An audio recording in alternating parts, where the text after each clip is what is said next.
अल्लाह रब्बुल इज़्ज़त के हम्द व सना, नबी मुकर्रम शफ़ी मुअज़्ज़म हादी दो जहां सरवर सरवराम हज़ूर सैयदी व मौलाई व आक़ाई व मलजाई अहमद मुज्तबा हज़ूर सैयदना मुहम्मद मुस्तफ़ा सल्लल्लाहु अलैहि वसल्लम की बारगाह आलिया में हदिया दुरूद व सलाम अर्ज़ करने के बाद दुआ है अल्लाह रब्बुल इज़्ज़त कादिर मुतलक के दरबार में मौला पाक मेरे दिल, दिमाग, ज़ुबान और निगाह को नफ्स और शैतान के शर से अपनी कामिल और दायमी पनाह नसीब फरमाए। हर वो कलिमा कहने की तौफीक अता फरमाए जिसमें खुद राज़ी हो, उसका हबीब सल्लल्लाहु अलैहि वसल्लम राज़ी हो। हर वो कलिमा मेरी ज़ुबान पे जारी ना फरमाए जिसमें खुद नाराज़ हो, उसका हबीब सल्लल्लाहु अलैहि वसल्लम नाराज़ हो। बयान हक़ मेरी ज़ुबान पे जारी फरमाए, सुन सुना के मुझे और आपको अपने अक़ीदे और अपने अमल की इस्लाह करने की तौफीक अता फरमाए। अज़ीज़ दोस्तों, करीम आका सल्लल्लाहु अलैहि वसल्लम ने इरशाद फरमाया, हयाती खैरुल लकुम व ममाती खैरुल लकुम। मेरा इस दुनिया के अंदर बज़ाहिर रहना ये भी तुम्हारे लिए बेहतर है, और दुनिया से पर्दा करके आलमे बरज़ख के अंदर जलवागर होना ये भी तुम्हारे लिए बेहतर है। बुज़ुर्ग फरमाते हैं कि अल्लाह रब्बुल इज़्ज़त जिस उम्मत को तबाह करना चाहता है तो उनके रसूल के सामने ही उस उम्मत को तबाह कर दिया जाता है। लेकिन अल्लाह रब्बुल इज़्ज़त ने जिस उम्मत को बचाना होता है, नबी या रसूल को अपने पास बुला लेता है। वो दुनिया में रहते हुए भी अपनी उम्मत के लिए इस्तग़फ़ार करते रहते हैं, और दुनिया से पर्दा करने के बाद भी अपनी उम्मत की भलाई के लिए अपने रब से मांगते रहते हैं। जैसा कि कुरान मजीद बुरहान रशीद की आया मुबारका इशारा करती है, वलौ अन्नहुम इज़ ज़लमू अनफुसहुम जाऊक फस्तग़फ़रुल्लाह वस्तग़फ़र लहुमुर रसूल, कि अगर वो अपनी जानों पे जुल्म कर लें तो आपके दर अक़दस पे हाजिर हो जाएं, फिर अल्लाह ताला की बारगाह में तौबा करें, और रसूल सल्लल्लाहु अलैहि वसल्लम भी उनके लिए अपने रब की बारगाह में इस्तग़फ़ार करें। और इस आया मुबारका की तफसीर में उलमा ने बसराहत इस बात को ज़िक्र किया है कि ये हुक्म करीम आका सल्लल्लाहु अलैहि वसल्लम की हयात ज़ाहरी तक महदूद नहीं था, बल्कि करीम आका सल्लल्लाहु अलैहि वसल्लम के विसाले बाकमाल के बाद भी क़यामत तलक ये हुक्म मौजूद है कि करीम आका सल्लल्लाहु अलैहि वसल्लम का कोई उम्मती भी जब वहाँ पे जाके रसूल खुदा सल्लल्लाहु अलैहि वसल्लम के वसीला से अल्लाह रब्बुल इज़्ज़त की बारगाह में इस्तिग़ासा करता है तो अल्लाह ताला कबूल फरमाता है। सन 9 हिजरी के अंदर रसूल खुदा सल्लल्लाहु अलैहि वसल्लम की हयात ज़ाहरी में ही हज़रत अबू बकर सिद्दीक़ रज़ियल्लाहु ताला अन्हु को अमीर हज बनाया गया, और ये ख़साइस सिद्दीकिया में है। हज़रत अबू बकर सिद्दीक़ की खसूसियत है कि इस्लाम के सबसे पहले अमीर हज बनने का शर्फ जिस हस्ती को हासिल हुआ है उसको अबू बकर सिद्दीक़ कहा जाता है। यानी ये पहला हज अदा हुआ था हज की फ़र्ज़ियत के बाद, इस्लाम में हज के फ़र्ज़ होने के बाद ये पहला हज था। नबी पाक सल्लल्लाहु अलैहि वसल्लम खुद तशरीफ़ नहीं लेके गए, उसकी वजूहात थी, तो करीम आका सल्लल्लाहु अलैहि वसल्लम ने हज़रत अबू बकर सिद्दीक़ को इमाम बना के, अमीर बना के रवाना किया कि तुम वहाँ पे जाके हज की अदायगी करवाओ। तो ये हज़रत अबू बकर सिद्दीक़ के ख़साइस में से भी है, और ये उनकी फजीलत भी है कि इन्हीं के पीछे रसूल खुदा सल्लल्लाहु अलैहि वसल्लम की हयात पाक के अंदर जुमला सहाबा जो उस दौरान हज में गए, बशमूल हज़रत सैयदना मौला अली मुर्तज़ा शेर खुदा रज़ियल्लाहु ताला अन्हु, उन्होंने हज हज़रत सिद्दीक़ अकबर की इक़्तिदा के अंदर अदा किया। सन 10 हिजरी में नबी पाक सल्लल्लाहु अलैहि वसल्लम ने खुद हज अदा फरमाया। इसको हज्जतुल विदा कहा जाता है। नबी पाक सल्लल्लाहु अलैहि वसल्लम ने ऐलान फरमाया कि इस साल हज मैं खुद करूँगा। अब जब नबी पाक सल्लल्लाहु अलैहि वसल्लम के बारे में पता लगा तो फिर तो इर्द गिर्द के जितने कबाइल थे सारे इकट्ठे हो गए। तकरीबन जब नबी पाक सल्लल्लाहु अलैहि वसल्लम मदीना शरीफ से बाहर तशरीफ़ लाए तो उस वक़्त तक 1 लाख के करीब बंदे इकट्ठे हो चुके थे। अच्छा, अब सफ़र चलता रहा, रास्ते में जाहिर बात है कबाइल आते थे, जिधर से ये काफ़िला गुज़रता नबी पाक सल्लल्लाहु अलैहि वसल्लम की मैयत के अंदर, तो साथ साथ ही कबाइल से लोग शामिल होते जाते, हत्ता कि मक्का पाक तक पहुँचते पहुँचते 1.25 लाख का मजमा हो गया। और फिर नबी पाक सल्लल्लाहु अलैहि वसल्लम की इक़्तिदा के अंदर ये करीम आका सल्लल्लाहु अलैहि वसल्लम का पहला और आखिरी हज, तारीख़ इसको हज्जतुल विदा का नाम देती है। और इसी हज के दौरान करीम आका सल्लल्लाहु अलैहि वसल्लम ने वो तारीख़ साज खुतबा इरशाद फरमाया कि जिसको इंसानी हकूक़ का एक अजीम खुतबा कहा जा सकता है। तमाम मज़ाहिब उससे रहनुमाई लेते हैं। और ये वही मक्का था जहाँ एक खुदा की दावत की बात करने पे पत्थर पड़ते थे, गालियाँ मिलती थी, लोग ताने देते थे, गले में कपड़े डाले जाते थे, रस्तों में कांटे बिछाए जाते थे। लेकिन आज वही मक्का था, 1.25 लाख का मजमा था और मेरे मुस्तफ़ा करीम खुतबा इरशाद फरमा रहे थे तो लोगों की सांसों की रफ्तार भी बाअदब होके चल रही थी। 1.25 लाख के मजमे में से हर आँख अश्कबार भी थी और लोग अपनी सांसें रोक के मेरे मुस्तफ़ा करीम अलैहिस्सलातु तस्लीम के अल्फाज को समाअत कर रहे थे। कुर्बान जाएं ये अजीम कारनामा मेरे मुस्तफ़ा करीम अलैहिस्सलातु तस्लीम का कि वही मक्का, वही सरजमी जहाँ से जहाँ वो रात की तन्हाई में हिजरत करने पे मक्के वालों ने मजबूर किया था, आज उसी मक्के में लोग अपनी आंखें भी रास्ते में बिछा के खड़े हुए हैं। 1.25 लाख का मजमा मेरे मुस्तफ़ा के सामने गर्दन झुका के बाद अब खड़ा हुआ है। और फिर करीम आका सल्लल्लाहु अलैहि वसल्लम ने फरमाया मेरे यारो बताओ मैंने तबलीग का हक अदा कर दिया। 1.25 लाख के 1.25 लाख ने हाथ बुलंद करके कहा नाम या रसूल अल्लाह, हजूर आपने हक अदा कर दिया। हजूर ने दूसरी दफ़ा पूछा, फरमाया बताओ मैंने तबलीग का हक अदा कर दिया। साहबा की धाड़ी मार मार के रोने की चीखें बुलंद दी, हजूर आपने हक अदा कर दिया, हजूर आपने तो कमी कोई नहीं छोड़ी। मेरे मुस्तफ़ा ने तीसरी दफ़ा फरमाया साहबा बताओ क्या मैंने हक अदा कर दिया तबलीग का। साहबा रोते हुए कहने लगे हजूर आपने हक अदा कर दिया।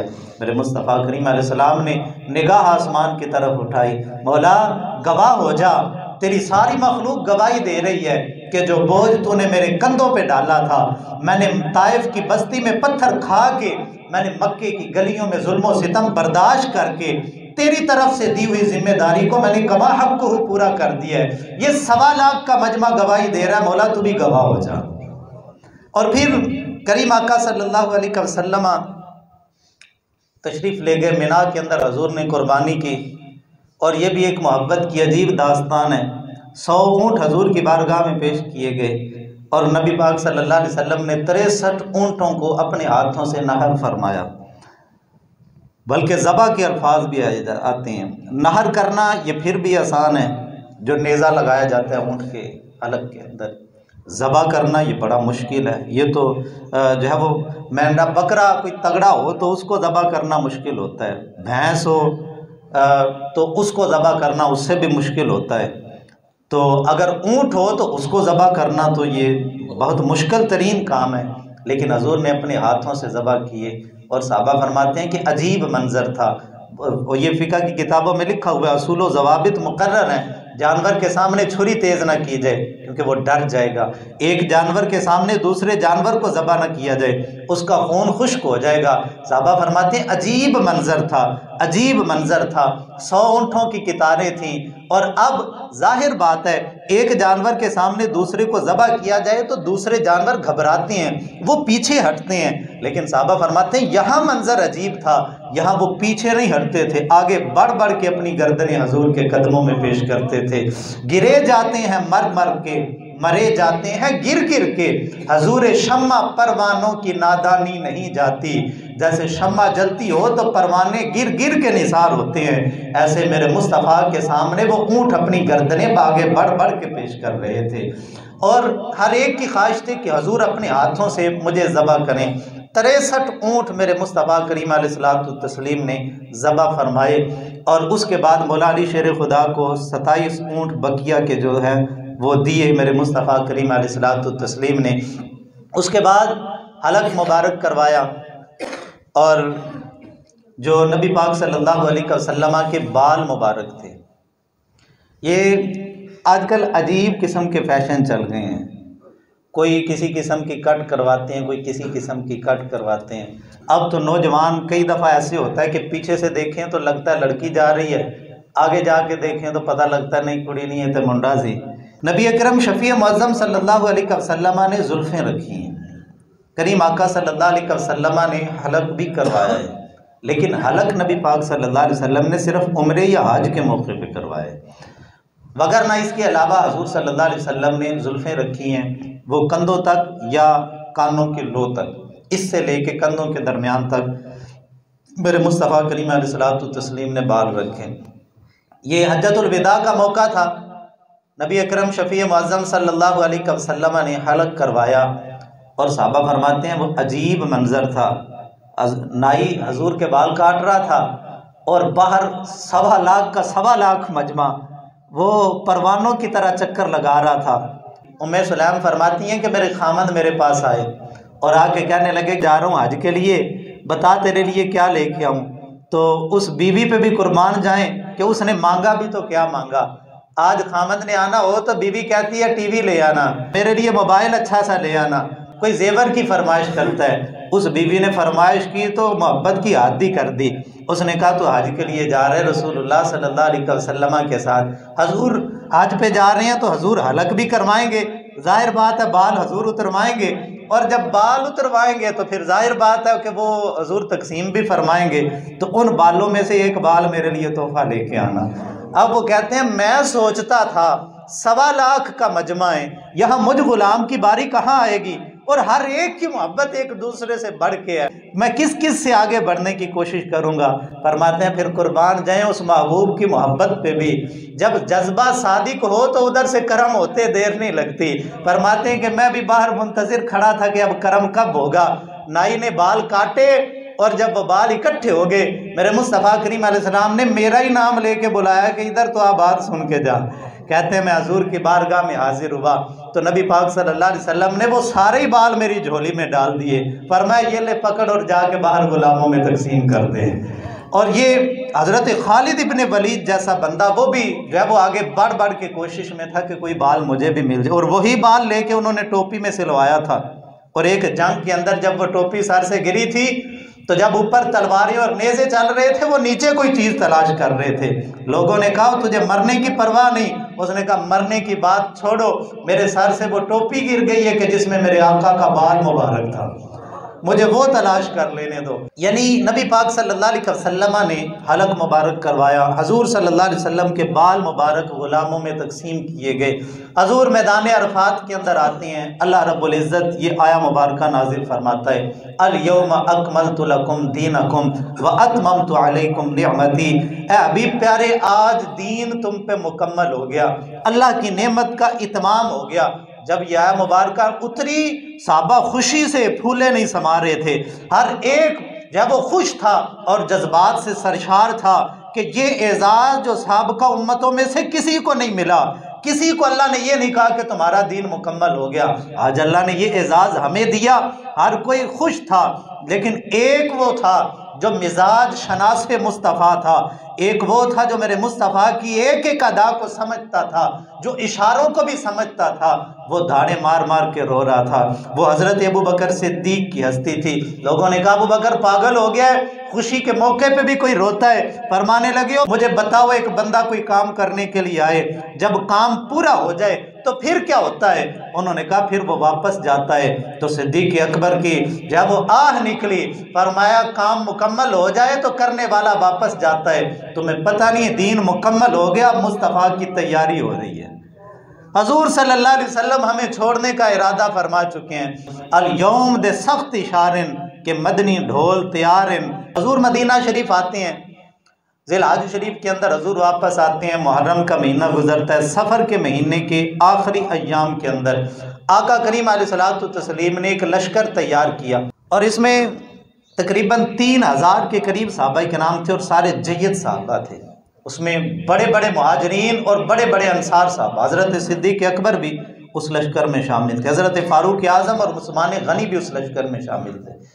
एक अजीम लश्कर मेरे मुस्तफ़ा करीम अलैहिस्सलातु तस्लीम ने सफ़र के आखिरी अय्याम के अंदर तैयार किया। आका करीम अलैहिस्सलाम ने खुद अपने हाथों से झंडा बांधा और झंडा तैयार करने के बाद फरमाया कि उसामा वादी जुरफ के अंदर जाके पड़ाव डालो। मदीना शरीफ से जो मदीना शरीफ रह के आए हैं, जो उस इलाके को जानते हैं, उनके इल्म में है कि मदीना शरीफ से कुछ फासले पे उहद के करीब वादी जुरफ है। नबी अकरम शफ़ी मुअज़्ज़म सल्लल्लाहु अलैहि वसल्लम के हुक्म के मुताबिक हज़रत उसामा रज़ियल्लाहु ताला अन्हु ने वहाँ जाके झंडा गाड़ दिया। यानी इशारा था कि जिन मुजाहिदीन ने जाना है वो यहाँ पे जमा हो जाएं। नबी पाक सल्लल्लाहु अलैहि वसल्लम के हुक्म के मुताबिक सहाबा किराम रिज़वानुल्लाहि ताला अलैहिम अजमाइन वहाँ पे जमा होना शुरू हो गए कि इसी दौरान ख़बर मिली कि करीम आका सल्लल्लाहु अलैहि वसल्लम बीमार हो गए और ये भी माह सफ़र के आखिरी अय्याम थे। नबी पाक सल्लल्लाहु अलैहि वसल्लम जन्नतुल बकी शरीफ तशरीफ़ लेके गए। आज कब्रस्तान जाने पे भी फतवे लगते हैं, अजीब बात है, लेकिन ये करीम आका सल्लल्लाहु अलैहि वसल्लम के विसाले बा कमाल के बिल्कुल आखिरी अय्याम है और सरवर आलम सल्लल्लाहु अलैहि वसल्लम उन आखिरी अय्याम के अंदर जन्नतुल बकी शरीफ की ज़ियारत के लिए जाते हैं और इस अमल को मेरे मुस्तफ़ा करीम अलैहिस्सलाम ने अपनी सुन्नत करार दे दिया और इसका नासिख भी कोई नहीं है। यानी चूँकि बिल्कुल आखिरी अय्याम की बात है, अब कोई ऐसी हदीस भी नहीं जो इस अमल को मनसूख कर सके। आका करीम अलैहिस्सलातु तस्लीम जन्नतुल बकी तशरीफ़ ले गए। वहीं पे नबी पाक सल्लल्लाहु अलैहि वसल्लम को दर्द सर की शिकायत हुई और जब हजूर वापस आए घर के अंदर तो अम्मा आयशा पाक को भी सर में दर्द हो रहा था और उन्होंने सर पे कपड़ा बांधा हुआ था। नबी अकरम शफ़ी मुअज़्ज़म सल्लल्लाहु अलैहि वसल्लम ने जब हुजरा मुबारका के अंदर कदम रखा तो अम्मा आयशा पाक कहने लगी, हाय मेरा सर, या रसूल अल्लाह सर में बड़ी दर्द है।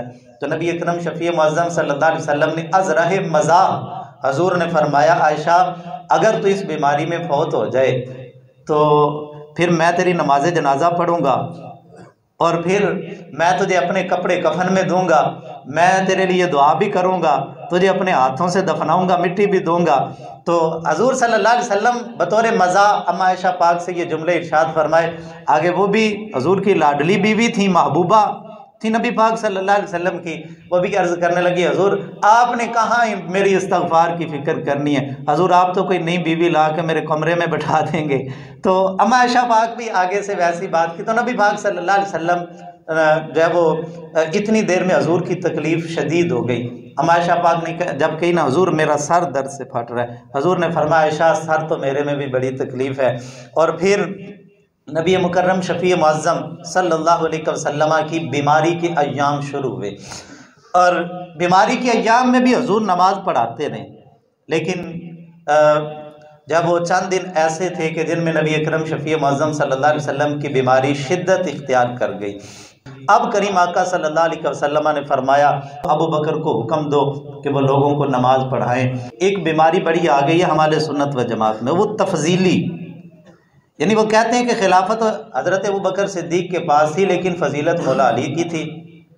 हालांकि यही आले सुन्नत व जमात का अक़ीदा है कि हर मामले के अंदर हज़रत अबू बकर सिद्दीक़ रज़ियल्लाहु ताला अन्हु रसूल खुदा के बाद वो अफ़ज़लुल खल्क़ हैं। बाहर क्या नबी पाक सल्लल्लाहु अलैहि वसल्लम ने फरमाया, अबू बकर को हुक्म दो वो लोगों को नमाज पढ़ाए। नमाज सहाबा किराम ने शुरू की, हज़रत अबू बकर सिद्दीक़ इमामत करवा रहे हैं, पीछे सहाबा किराम खड़े हुए हैं और दौरान नमाज भी दाढ़े मार मार के रो रहे हैं।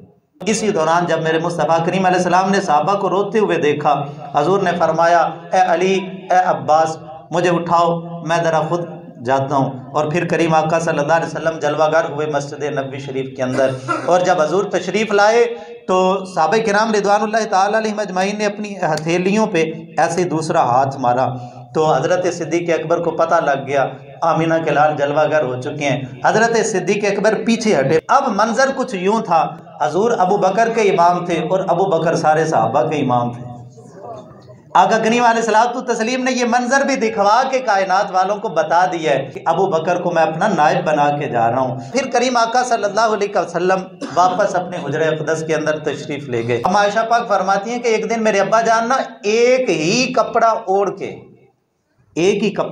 के तो उसमें नमाज अदा कर रहे थे, हालांकि दूसरे कपड़े पास मौजूद थे।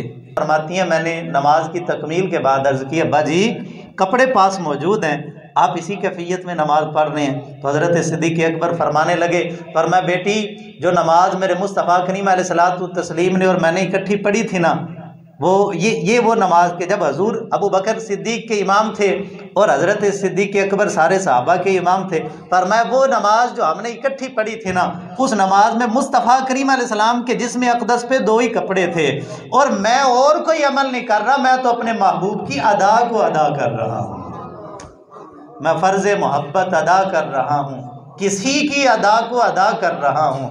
पर मैं तो अपने आका की अदा को ज़िंदा कर रहा हूँ, वगरना कपड़े तो मौजूद हैं। और अब सहाबाए किराम जब हजूर वापस तशरीफ़ ले गए हुजरा अम्मा पाक के बाद परवाना वार चक्कर लगाते हैं। अंसार मदीना की कैफियत दिगरगू हो गई। 17 नमाजें हज़रत अबू बकर सिद्दीक़ ने मेरे मुस्तफ़ा करीम अलैहिस्सलातु तस्लीम की हयात ज़ाहरी के अंदर सहाबाए किराम रिदवानुल्लाहि तआला अलैहिम अजमाइन को पढ़ाई। और इस दौरान बार बार जनाब जिब्राईल अलैहिस्सलाम हाजिर होते थे, आके पूछते थे कई फताजिदुल्लका, या रसूल अल्लाह, अल्लाह फरमाता है कि हबीब कैसे हो, हबीब आपकी हालत कैसी है, हजूर ज़्यादा तकलीफ़ तो नहीं है। यानी जनाब जिब्राईल अलैहिस्सलाम बार बार जिनका हाल पूछने के लिए हाजिर होते हैं वो हस्ती मेरे और आपके आका मौला सल्लल्लाहु अलैहि वसल्लम की है। और फिर जनाब जिब्राईल साथ कहते हैं हजूर ये किसी और को रब ने नहीं पूछा, किसी की बीमारी, किसी की तकलीफ, किसी के मामले के अंदर रब ने बार बार हाल नहीं पूछा, वो तो दिलों के हाल भी जानता है। इकराम अल्लाह का व ताज़ीम अल्लाह का, मेरा रब कायनात वालों को बताना चाहता है कि मेरा महबूब कुल नबियों से भी बराउल बरा है, सबसे औला वाला हमारा नबी, सबसे बाला वाला हमारा नबी, खल्क से औलिया, औलिया से रसूल और सब रसूलों से आला हमारा नबी। ये मेरे मुझ फरमाए इकराम अल्लाह का व ताज़ीम अल्लाह का। हबीब प्यारे सिर्फ आपके इकराम, आपकी ताज़ीम है कि अल्लाह बार बार आपका हाल पूछता है। 17वीं नमाज जब जनाब सिद्दीक़ अकबर ने पढ़ाई तो इस दौरान नबी पाक सल्लल्लाहु अलैहि वसल्लम ने अपने वो मशहूर हदीस पाक है, नबी अकरम शफ़ी मुअज़्ज़म सल्लल्लाहु अलैहि वसल्लम ने अपने हुजरा मुक़द्दसा का पर्दा सिरकाया और पर्दा उठा के हजूर ने देखा सिद्दीक़ अकबर इमाम है, बाकी सारे सहाबा पीछे नमाज पढ़ रहे हैं। और ये भी अजीब मंजर था। एक तो बुजुर्ग फरमाते हैं कि करीम आका सल्लल्लाहु अलैहि वसल्लम गोया के देखने गए थे कि जिसको मैंने अपना नायब बनाया है मेरे सहाबा उसकी इमामत पे मुत्तफिक है या नहीं। हजूर ने जब देखा कि अबू बकर सिद्दीक़ की इमामत पे तमाम सहाबा मुजतमे होके उनकी इक्तदा में नमाज अदा करने हजूर खुश हो गए। और फिर हज़रत अंस ने तो अजीब नक्शा खींचा उस नमाज का, ये भी अजीब नमाज थी। अगर मुसल्ले का रुख इस तरफ हो तो इस तरफ हुजरा अक़दस की दीवार बनती है। अब उधर से नबी पाक सल्लल्लाहु अलैहि वसल्लम ने हुजरा मुक़द्दसा का पर्दा सिरकाया। जब पर्दा सिरकाते हैं मुक्तदी सब के सब जो नमाज पढ़ रहे हैं उनका रुख तो किबला की तरफ होना था, लेकिन साहबा फरमाते हैं हमने नबी पाक सल्लल्लाहु अलैहि वसल्लम के चेहरे को देखा, हजूर का चेहरा ऐसे था जैसे कुरान के वर्क खुले हुए होते हैं, ऐसे हजूर का चेहरा जगमगा रहा था। यानी जो नमाज पढ़ रहे थे भाई वो तो नमाज पढ़ रहे थे, लेकिन उन्होंने बताया है कि मुझे काम क्या था रुकू में, मुझे क्या खबर थी सजूद की, तेरे नक्शे पाक की तलाश थी जो झुका रहा मैं नमाज में, कि अदाए दीद सरापा न्याज थी मेरी, किसी को देखते रहना यही नमाज थी मेरी। उनकी तो नमाज भी चेहरा मुस्तफ़ा का दिल। अब हजूर जलवागर हुए, साहबे के नाम फरमाते हैं कि हमने देखा और खुशी के आलम में हम इतना खुश हुए कि करीब था हम अपनी नमाजें तोड़ देते, इतनी खुशी हुई। लेकिन साहबा फरमाते हैं फिर हजूर ने पर्दा मुबारक वापस गिराया और फरमाया अपनी नमाज मुकम्मल करो। नबी अकरम शफ़ी मुअज़्ज़म सल्लल्लाहु अलैहि वसल्लम वापस तशरीफ़ ले गए। जनाब सिद्दीक़ अकबर ने देखा हजूर की तबीयत ठीक है, वो अपनी ज़ौजा की खैर खबर पूछने के लिए उनके घर चले गए। और उसी दिन नबी पाक सल्लल्लाहु अलैहि वसल्लम की तबीयत मुबारक नासाज हुई। और जब तबीयत मुबारक नासाज हुई तो अम्मा आयशा पाक फरमाती हैं हज़रत इब्न अब्बास भी थे, मौला अली शेर खुदा भी थे, दीगर साहबा मौजूद थे। किसी ने कहा हुजूर को दवाई पिलाओ, नबी पाक सल्लल्लाहु अलैहि वसल्लम की तबीयत नासाज है। साहबा ने नबी पाक सल्लल्लाहु अलैहि वसल्लम के लब अक़दस को उठा के जो है वो दवा हजूर के ज़हनी अक़दस के अंदर डाली। तो जब हजूर सल्लल्लाहु अलैहि वसल्लम वापस अपने जो है वो ज़ाहिरी बज़ाहिर होश के अंदर तशरीफ़ लाए तो नबी पाक सल्लल्लाहु अलैहि वसल्लम ने फरमाया मेरे मुँह में दवा किसने डाली है? ने अर्ज़ की हजूर ये फ़लाँ फ़लाँ फ़लाँ। फरमाया इन सब को पकड़ो, इनके मुँह में दवा डालो। यानी हजूर का फरमाना था कि हमारा प्रोग्राम पक्का है, हमें अब दवाओं की ज़रूरत नहीं। हज़रत सिद्दीक़ अकबर ऐसे फ़ना फिर रसूल, जब आपको मर्ज़ विसाल शुरू हुआ तो आपके पास सहाबा इकट्ठे होकर आए, अबू बकर बीमार हो, अयादत के लिए आए, किसी तबीब को दिखाओ। और मैं दिखाया है। कहा फिर क्या कहता है? वो कहता है कि फ़आलुल लिमा युरीद, मैं जो चाहता हूँ वही करता हूँ। मैंने उस तबीब हकीकी को दिखाया है। अगर उन अय्याम के अंदर मेरे मुस्तफ़ा ने दवा इस्तेमाल नहीं की तो उन अय्याम के अंदर सिद्दीक़ अकबर ने भी दवा इस्तेमाल नहीं की। बल्कि कुर्बान जाएं, सिद्दीक़ अकबर के जब अय्याम विसाल, जिस दिन विसाल फरमाया बेटी आयशा आज दिन क्या है? अर्ज़ की अब्बा जी पीर का दिन है। फरमाया कि बेटी रसूल खुदा सल्लल्लाहु अलैहि वसल्लम ने किस दिन पर्दा फरमाया था? अर्ज़ की अब्बा जी उन्होंने भी पीर के दिन पर्दा फरमाया था। फरमाया मुझे उम्मीद है कि आज हजूर का ये गुलाम भी दुनिया से पर्दा कर जाएगा। 63 साल उम्र मुबारक मेरे मुस्तफ़ा की बज़ाहिर दुनिया के अंदर 63 साल उम्र मुबारक सिद्दीक़ अकबर ने गुजारी। पीर के दिन मेरे मुस्तफ़ा का विसाल हुआ, पीर के दिन ही जनाबे सिद्दीक़ अकबर का विसाल हुआ। और फरमाया बेटी अगर आज के दिन मेरा इंतकाल हो जाए, इंतजार न करना, मुझे रख न छोड़ना कि भाई फलां कबीला भी आ जाए तो फिर नमाज जनाजा अदा करें। फरमाया जल्दी करना, मुझे गुस्ल देने के बाद कफना के मुझे दफना देना, क्योंकि मैं चाहता हूं कि जितनी जल्दी रसूलुल्लाह की बारगाह में पेश हो जाऊं उतना ही बेहतर है। जो घड़ी मुस्तफ़ा जाने रहमत के साथ गुजरे मैं वो बार नहीं गुजारना चाहता। जल्द अज जल्द मुझे मेरे महबूब के साथ मिला देना। वो नबी अकरम शफी मुअज़्ज़म सल्लल्लाहु अलैहि वसल्लम ने फरमाया जिसने दवा दी है उसको पकड़ के उनके मुंह में दवा डालो। उन तमाम सहाबा को दवाई पिलाई गई। और फिर करीम आका सल्लल्लाहु अलैहि वसल्लम, अम्मा आयशा पाक फरमाती हैं मेरे पास पानी का प्याला पड़ा हुआ था, मैं उसमें हाथ डालती, हजूर के चेहरे अक़दस पे फेरती और साथ शिफा के लिए दुआ करती, अल्लाह अपने महबूब को शिफा अता फरमा। कहते हैं कि नबी पाक सल्लल्लाहु अलैहि वसल्लम ने फरमा देखा ना तो मैं भी हाथ फेर रही थी, हजूर के चेहरे पे मेरा हाथ पकड़ लिया। हजूर ने फरमाया ना आयशा नहीं, बल रफ़ीक़ल आला। फरमाया आयशा अब शिफा की दुआ नहीं मांगनी, अब रब से मुलाकात की दुआ मांगनी। अब हमारा जाने का प्रोग्राम पक्का है। जनाब इज़राइल अलैहिस्सलातु तस्लीम हाजिर हुए, या रसूल अल्लाह सल्लल्लाहु अलैहि वसल्लम अगर इजाज़त हो मैं नौकरी करता हूँ और अल्लाह ताला की तरफ से हुक्म है, इज़राइल मेरे हबीब से पूछ लेना अगर वह दुनिया में रहना चाहें तो दुनिया में रहने की इजाज़त है, और अगर मेरे मुस्तफ़ा करीम अलैहिस्सलातु तस्लीम इख्तियार फरमाएं तो फिर वो मेरी बारगाह के अंदर पेश हो जाएं। और इससे पहले नबी पाक सल्लल्लाहु अलैहि वसल्लम ने एक खुतबा इरशाद फरमाया, और ये भी तकरीबन हदीस की बहुत सारी कुतुब के अंदर ये खुतबा नबी अकरम शफ़ी मुअज़्ज़म सल्लल्लाहु अलैहि वसल्लम का मौजूद है।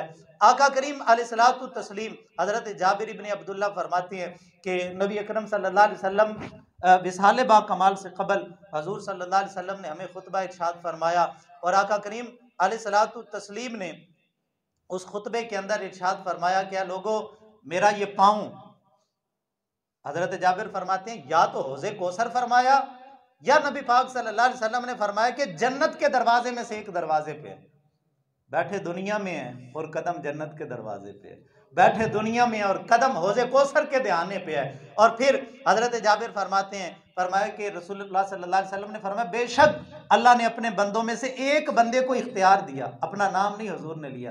फरमाया साहबा अल्लाह ने अपने बंदों में से एक बंदे को इख्तियार दिया, चाहे तो दुनिया में रह ले और चाहे तो अल्लाह ताला से मुलाकात कर ले।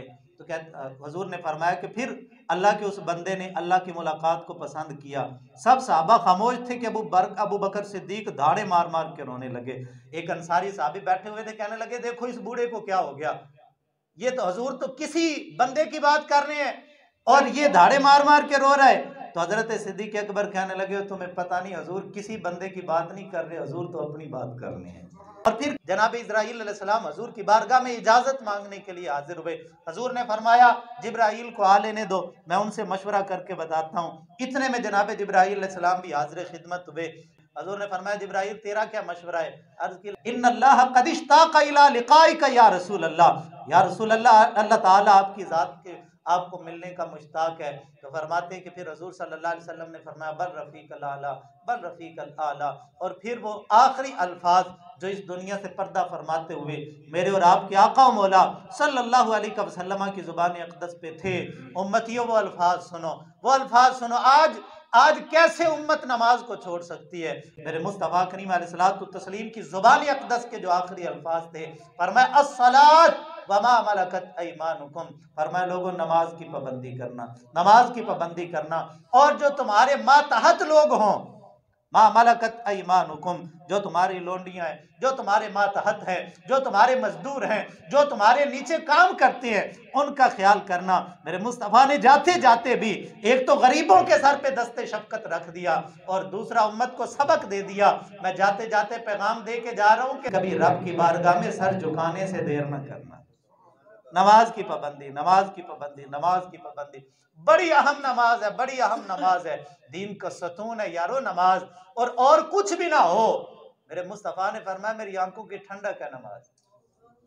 फिर कैसा उम्मती है जो हजूर की आंखों को तकलीफ पहुंचाता है। बाहर क्या करीम आका सल्लल्लाहु अलैहि वसल्लम का विसाले बाग कमाल होता है। साहबा फरमाते मदीना शरीफ में अंधेरा हो गया था उस दिन। फरमाते हमने दो मंजर देखे थे मदीने में। जिस दिन हजूर आए थे रात के वक्त भी ऐसे लगता था जैसे दिन चढ़ गया है, और फरमाते जब हजूर ने पर्दा किया हमें महसूस हो रहा था जैसे दिन के वक्त भी पूरे मदीने में अंधेरा छा गया है। और ये करीम आका हजरत हसन जैसा सहाबी, हजरत हसन शायर जो होते हैं ना, ये बड़े रकीकुल कल्ब होते हैं। हजरत हसन रो रो के कह रहे थे कोई मुझे जहर ला के दे। आज अगर खुदकुशी जायज होती तो हसन इब्ने साबित अपने महबूब के साथ ही दुनिया से चला जाता।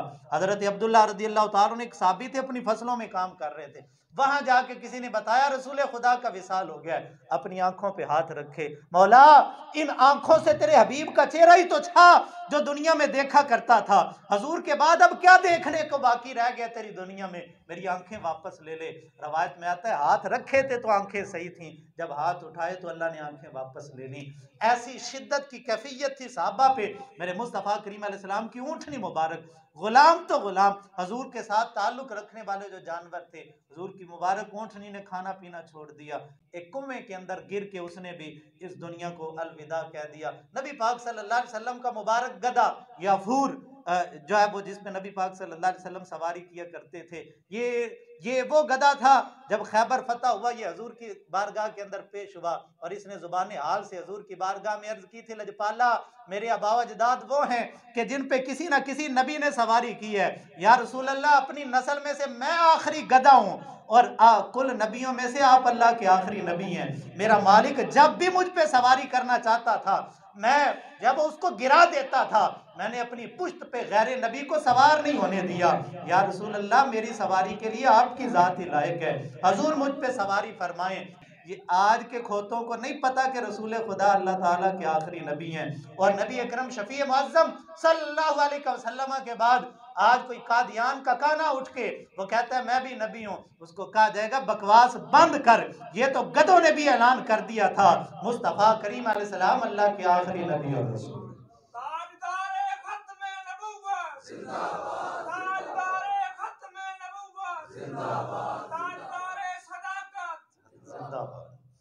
इंसान तो इंसान, जानवरों की कैफियत भी अजीब थी। हजरत फारूक आजम रज़ी अल्लाह तआला अन्हु आप जब नबी पाक सल्लल्लाहु अलैहि वसल्लम के जस्द अक़दस के पास तशरीफ ले गए, नबी अकरम सल्लल्लाहु अलैहि वसल्लम के जिस्म अक़दस को कलावा डाल लिया, जफ्फी डाल ली पंजाबी में जिसे कहते हैं, और दाड़े मार मार के जब वो रोने लगे, फिर वह बाहर आ गए, आके लोगों को कहने लगे खबरदार अगर किसी ने कहा नबी पाक सल्लल्लाहु अलैहि वसल्लम का विसाल हो गया है, मैं उसकी गर्दन तन से जुदा कर दूंगा।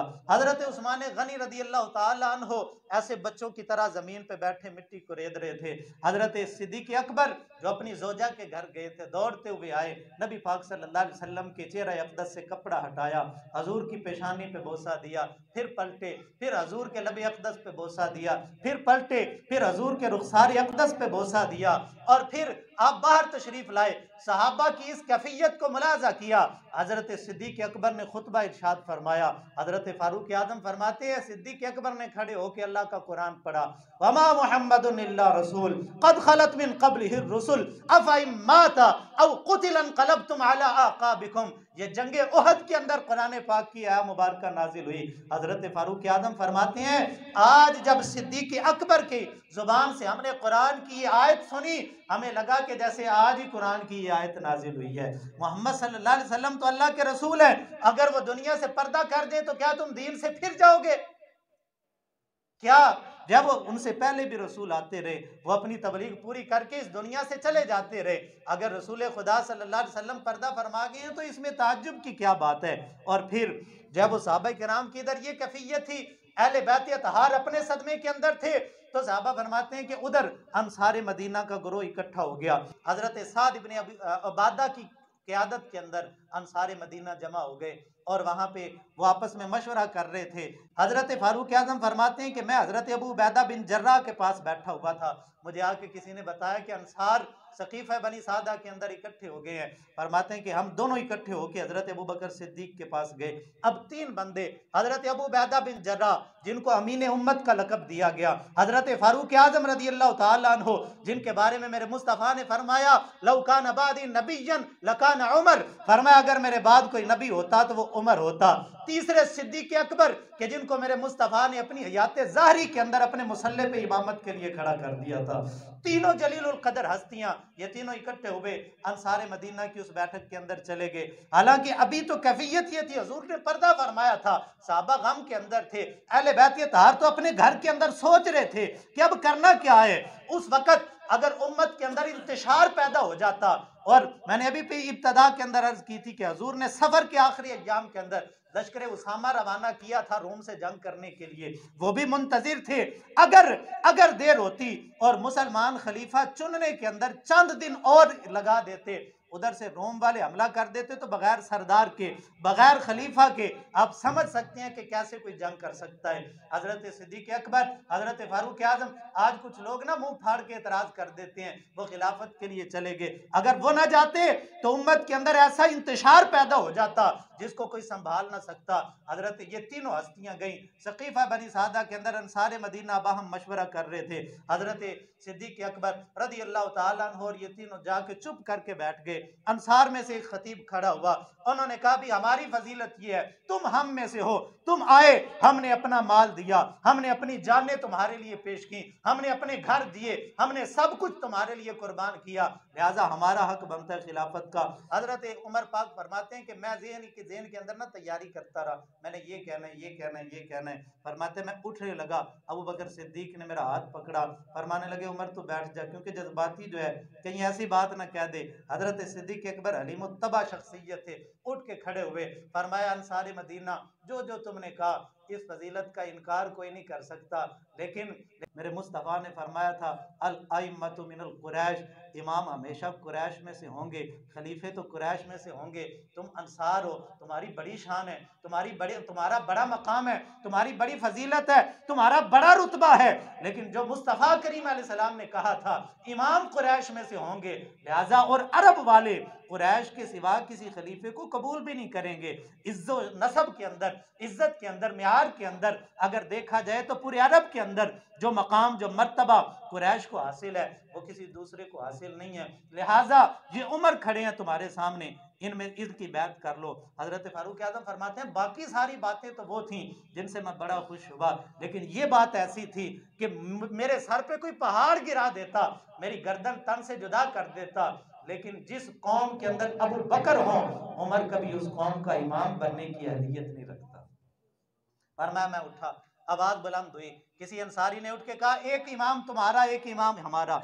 हजरत फारूक आजम कहते हैं मैंने कहा कि एक म्यान में 2 तलवारें नहीं रहती, एक में खलीफा एक ही होता है, इमाम एक ही होता है, हाकिम एक ही होता है। और फिर कहते हैं मैं उठा, मैंने कहा अबू बकर हाथ बढ़ाएं, मैं आपकी बैत करता हूँ। अब सबसे पहले हजरत फारूक आजम रज़ी अल्लाह तआला अन्हु ने बैत की, फिर अंसार मदीना उठे, उन्होंने भी बैत की। वहां पे जितने लोग थे सब ने मुत्तफिक हो के, सिवाय हजरत साद इब्न उबादा रज़ी अल्लाह तआला अन्हु, वो बीमार थे, उनके अलावा तमाम के तमाम ने मुत्तफिक होके हजरत सिद्दीक अकबर रज़ी अल्लाह ताला अन्हु की बैत की और वो सारे मुत्तफिक हो गए। फिर वहां से पलट के आए और ये इसके बाद सबसे पहला मसला जो उम्मत को पेश आया कि नबी पाक सल्लल्लाहु अलैहि वसल्लम की तदफीन कहाँ करनी है, और ये उक़दा भी सिद्दीक अकबर ने हल किया।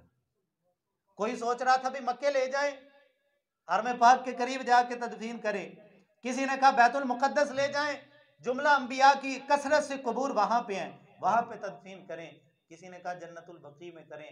सिद्दीक अकबर रज़ी अल्लाह ताला ने फरमाया नहीं नहीं, मेरे मुस्तफ़ा ने फरमाया था नबियों की चारपाई जनाजे के लिए नहीं उठाई जाती, नबियों की चारपाई जनाजे के लिए नहीं उठाई जाती, क्योंकि अल्लाह के नबी जिंदा होते हैं। अल्लाह ताला की गैरत को इतना भी गवारा नहीं, क्योंकि चारपाई जाती हो कोई पूछ ही लेता है भाई ये कौन है, लोग कह देते हैं फलां की मैयत जा रही है, फलां का जनाजा जा रहा है।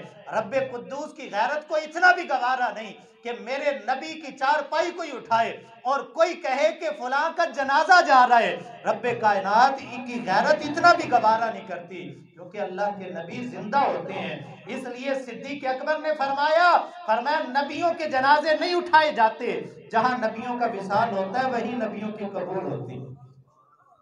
लिहाजा जिस चारपाई पे मेरे मुस्तफ़ा करीम अलैहिस्सलाम का विसाल हुआ है, वहीं से जब वो कब्र मुबारक की जगह खोदी जाएगी और वहीं पे तदफीन की जाएगी। यानी उम्मत में सबसे पहला रसूलुल्लाह के विसाल के बाद जो मसला उठा था, उस मसले को हल करने वाली शख्सियत भी अबू बकर सिद्दीक की हस्ती। बातें तो बहुत सी थी। हजरत सिद्दीक अकबर रज़ी अल्लाह ताला अन्हु, इसके बाद फितना ज़कात, मुनकिरीन ज़कात की सरकूबी आपने फरमाई, लश्कर उसामा को रवाना आपने किया।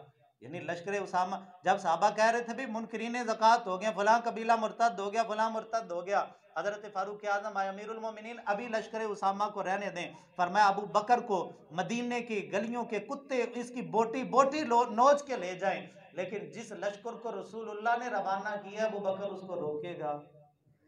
ये रवाना होगा अगरचे जो भी हो जाए। और फिर उसकी हिकमत ऐसी, हजरत फारूक आज़म फरमाते हैं कि एक हदीस पाक के रावी कहते हैं मैं मदीने में आया, मैं इससे पहले नहीं आया था, मैंने देखा एक बंदा दूसरे के माथे को चूम रहा है। मैंने पूछा भी जो चूम रहा है ये कौन है, जिसका चूम रहा है ये कौन है? तो लोगों ने बताया चूमने वाला उमर है और जिसका माथा चूम रहा है वो अबू बकर सिद्दीक है। कि एक मौका था जब लश्कर उसामा की रवानगी हो रही थी तो उमर ने बाजू पकड़ के कहा था अमीरुल मोमिनीन ना, अभी मदीना शरीफ के हालात साजगार नहीं है। तो सिद्दीक अकबर ने उमर के सीने पे हाथ मार के कहा था ओ उमर, इस्लाम लाने से पहले तो बड़ा जर्री और दलेर था, और अब अगर हालात नासाज हुए हैं तो तू बुज़दिली दिखा रहा है। फरमाया खुदा की कसम जो लश्कर रसूलुल्लाह ने रवाना किया अबू बकर उसको नहीं रोकेगा, वो जिहाद के लिए निकलेगा। और फिर उसका नतीजा ये निकला, जिधर जिधर से लश्कर गुजरता जो कबाइल मुर्तद होने का सोच रहे थे वो सोचते भी जब विसाले बा कमाल के फौरन बाद मदीना नूर से 3000 का एक लश्कर रवाना होके जा रहा है, तो जाहिर बात है मदीने में भी कोई बड़ी फौज तैयार होगी। अगर बहुत से कबाइल ये सोच के मुर्तद होने से तायब हो गए और उन्होंने जब वो फितने की सरकूबी हो गई और अल्लाह ताला ने मुसलमानों को फतह भी दी, बहुत सा माले गनीमत लेके जब लश्कर वापस आया तो फारूक आजम ने जाके सिद्दीक अकबर का माथा चूमा, कहने लगे अबू बकर वाकई जो मुस्तफ़ा करीम अलैहिस्सलाम ने तेरी तरबियत फरमाई थी वो इसीलिए थी कि जब फितने बड़े बड़े होंगे उनको हल अबू बकर ही करेगा। हजरत सिद्दीक अकबर रज़ी अल्लाह ताला अन्हु कुरान पाक को जमा करने की का सेहरा जिस हस्ती के सर पे जाता है उस हस्ती को अबू बकर सिद्दीक कहा जाता है। हजरत फारूक आजम आए, अमीरुल मोमिनीन 700 सहाबा शहीद हो गए हैं जंग यमामा के अंदर, हुफाज जो हाफिज कुरान थे, तो मेहरबानी करें कुरान को जमा किया जाए। हजरत सिद्दीक अकबर ने फरमाया भी जो काम रसूलुल्लाह ने नहीं किया अबू काफा का बेटा कैसे करे? तो हजरत सिद्दीक अबू बकर उमर कहते हैं मैंने अर्ज की अमीर या खलीफा रसूल, हजरत सिद्दीक अकबर ने कहा भी ये बिदअत है। तो हजरत फारूक आजम कहते हैं मैंने अर्ज की हुजूर बिदअत तो है लेकिन अल्लाह की कसम बिदअत हसना है।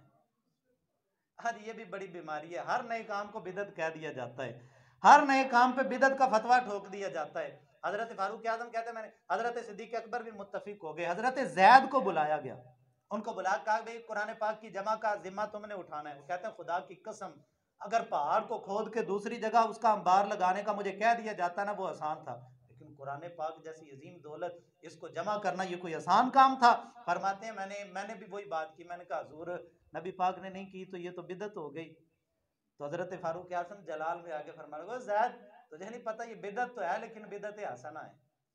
इससे पता लगा हर नया काम बिदत दलालत नहीं होता, कुछ नए काम बिदत हसना भी होते हैं जो दीन के लिए फायदा मंद होते हैं। अगर उस वक्त भी बिदत का फतवा लगा के कुरान पाक की जमा को रोक दिया जाता, आज हम अजमी लोग कुरान पाक कैसे पढ़ सकते? ये हजरत सिद्दीक अकबर रज़ी अल्लाह ताला अन्हु फारूक आजम की वो हिकमत थी। हजरत सिद्दीक अकबर ने कुरान पाक जमा किया। मैंने चंद दिन कबल सुबह के दर्स में अर्ज की थी कि ये आज ना कुछ लोग हजरत सिद्दीक अकबर रज़ी अल्लाह ताला कुत्ते भौंकते रहते हैं, लेकिन कुत्तों के भौंकने से फकीरों के रिज्क में कोई कमी नहीं आती। कुत्ते भौंकते रहते हैं, कोई चांद की तरफ मुंह करके थूकेगा तो मुंह अपना ही गंदा होगा, चांद का इसमें कोई नुकसान नहीं होगा। कुत्ते भौंकते रहते हैं हजरत सिद्दीक अकबर रज़ी अल्लाह ताला अन्हु जैसी शख्सियत के बारे में भी। लेकिन कुर्बान जाएं क़यामत तक हम जैसे लोग, जहां तक कुरान पाक सीना बसीना तो नहीं पहुंचा, हमने तो इन नुस्खों के जरिए कुरान पाक पढ़ा। अगर ये नुस्खा उस वक्त जमा ना होता, आज हम तक ये कुरान पाक के नुस्खे कैसे पहुंचते? अब क़यामत तलक बड़े बड़े वली, बड़े बड़े गौस, बड़े बड़े कुतुब, बड़े बड़े अब्दाल जो कुरान पढ़ते रहेंगे, खुदा की कसम वो सवाब सिद्दीक अकबर के खाते में जाता रहेगा, क्योंकि कुरान पाक को जमा करने का सेहरा सिद्दीक अकबर के सर पे है। और मस्जिद नबवी शरीफ जहां एक नमाज का सवाब 50,000 नमाजों के बराबर है, वो जगह आप जानते हैं जिस हस्ती ने खरीद के अल्लाह के रास्ते में वक्फ की थी, उस हस्ती को अबू बकर सिद्दीक कहा जाता है। क़यामत तलक जितने सहाबा ने वहां पे नमाजें पढ़ी, ताबीन, तबा ताबीन, गौस कुतुब अब्दालों ने वहां पे नमाजें पढ़ी, और क़यामत तलक जो पढ़ते रहेंगे, एक नमाज का सवाब 50,000 के बराबर तो है, लेकिन कुर्बान जाए वो सारा सवाब जहां पढ़ने वाले को मिलेगा वहां अबू बकर सिद्दीक के खाते में भी जाता रहेगा। वो जगह भी सिद्दीक अकबर ने खरीद के वक़्फ की। अल्लाह रब्बुल इज़्ज़त उस पाक और मुक़द्दस हस्ती का सदका मालिक दो जहां हम सबको अपने अक़ीदे अमल की